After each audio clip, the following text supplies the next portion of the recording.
स्वागत है आपका ऑनलाइन पीवाईक्यू चैनल पर। इसमें हम प्रीवियस ईयर क्वेश्चंस का डिस्कशन करेंगे जो कि आने वाली परीक्षाओं में भी आने की पूर्ण संभावनाएं हैं। इसीलिए चैनल को सब्सक्राइब करें और ज़्यादा से ज़्यादा शेयर करें। आज हम विज्ञान से संबंधित पादप आकारिकी के महत्वपूर्ण प्रश्नों को देखेंगे जो कि सभी प्रतियोगी परीक्षाओं में पूछे जाने की संभावनाएं हैं और सभी प्रतियोगिता परीक्षाओं की दृष्टि से महत्वपूर्ण है। इसीलिए जल्द से जल्द चैनल को सब्सक्राइब करें। देखते हैं हम पहला प्रश्न है हमारा, पत्तियों का रंग हरा किस वर्णक के कारण होता है? तो पत्तियों का जो हरा रंग है वो क्लोरोफिल के कारण होता है। अंडाशय निषेचन के बाद किस में विकसित होता है? तो इसका आंसर हो जाएगा फल में। नेक्स्ट क्वेश्चन है, फल के किस भाग से बीज बनता है? तो फल का जो बीजांड भाग होता है उससे बीज बनता है। नेक्स्ट है, तने का विकास पौधे के किस भाग से होता है? तने का विकास पौधे के प्रांकुर से होता है। नेक्स्ट क्वेश्चन है, आलू किसका रूपांतरित रूप है? तो आलू जो है तने का रूपांतरित रूप है। नेक्स्ट देखेंगे, पौधे में जल का परिवहन किसके द्वारा होता है? तो पौधों में जो जल का परिवहन होता है वो जाइलम के द्वारा होता है। नेक्स्ट है, श्वसन मूल किस प्रकार के पौधों में पाई जाती है और इनका कार्य क्या है? जो श्वसन मूल होते हैं वो मैंग्रोव पौधों में पाई जाती है और श्वसन में सहायता करते हैं। नेक्स्ट क्वेश्चन है, पत्तियों में छोटे छोटे छिद्र जो गैसों के आदान प्रदान और वाष्पोत्सर्जन में मदद करते हैं क्या कहलाते हैं? तो इन्हें रंध्र या स्टोमेटा कहते हैं। नेक्स्ट क्वेश्चन है, पुंकेसर के दो मुख्य भाग कौन कौन से हैं? तो इसका आंसर हो जाएगा परागकोश और तंतु। नेक्स्ट है, एक बीजपत्री बीज में भ्रूणपोष का कार्य क्या है? तो इसका आंसर हो जाएगा भोजन का भंडारण करना। अगला प्रश्न देखते हैं, जड़ें किससे विकसित होती है? तो जड़ें जो है मूलांकुर से विकसित होती है। अगला प्रश्न है, झकड़ा जड़ किस प्रकार के पौधों में पाई जाती है? तो ये जड़ जो है एक बीजपत्री पौधों में पाई जाती है जैसे गेहूँ, धान, मक्का आदि में। अगला प्रश्न है, सरल पत्ती और संयुक्त पत्ती में मुख्य अंतर क्या है? तो इन दोनों में हम अंतर देखेंगे। सरल पत्ती में पर्णफलक अविभाजित होता है जबकि संयुक्त पत्ती में पर्णफलक कई पर्णकों में विभाजित होता है। अगला प्रश्न देखेंगे, प्रकाश संश्लेषण की प्रक्रिया पौधे के किस भाग में होती है?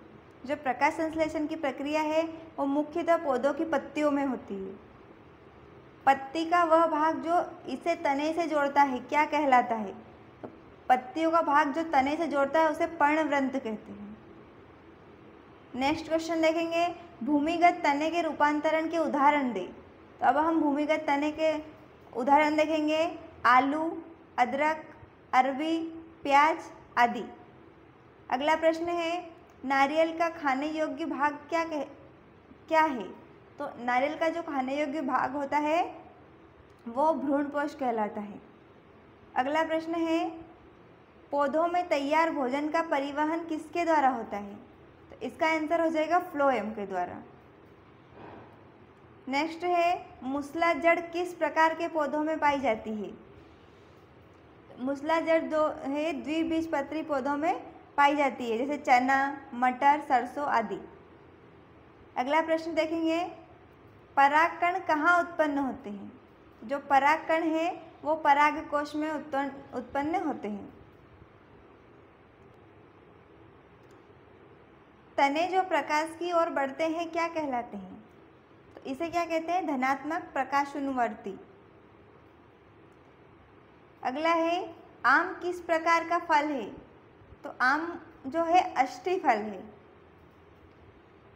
अगला प्रश्न है, बरगद के पेड़ से लटकने वाली जड़ें क्या कहलाती हैं? तो बरगद के पेड़ पर जो लटकने वाली जड़ें हैं उसे स्तंभ मूल कहते हैं। नेक्स्ट है, स्त्री केसर के 3 मुख्य भाग कौन से हैं?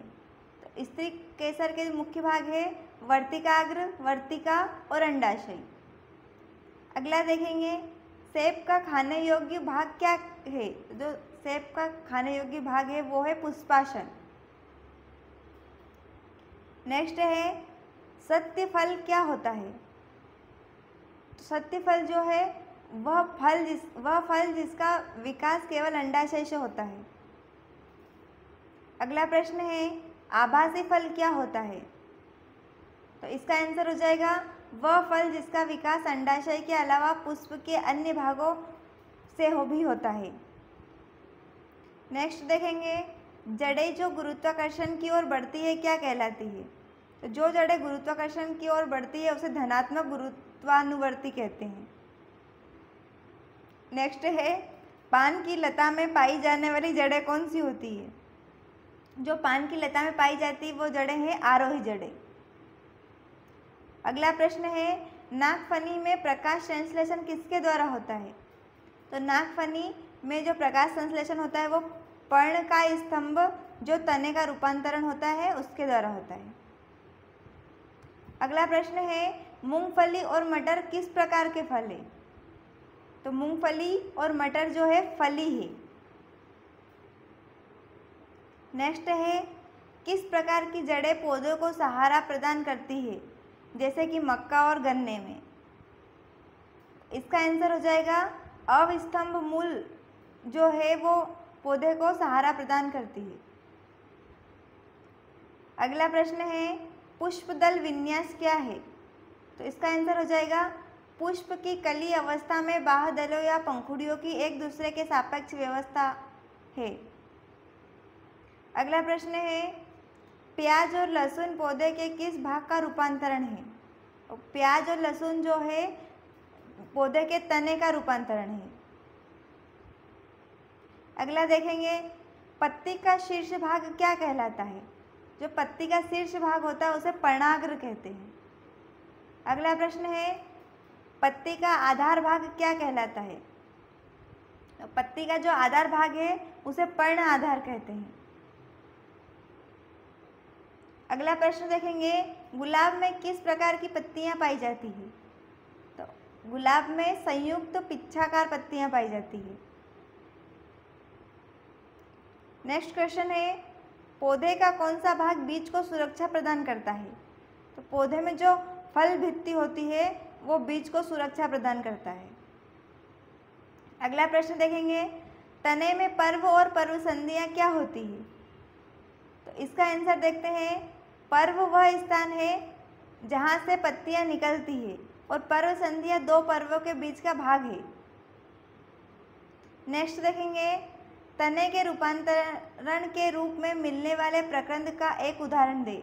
तो इसका उदाहरण हो जाएगा अदरक या फिर हल्दी। नेक्स्ट क्वेश्चन देखेंगे किस पौधे में पत्तियां कांटों में रूपांतरित हो जाती है? तो इसका आंसर हो जाएगा नागफनी।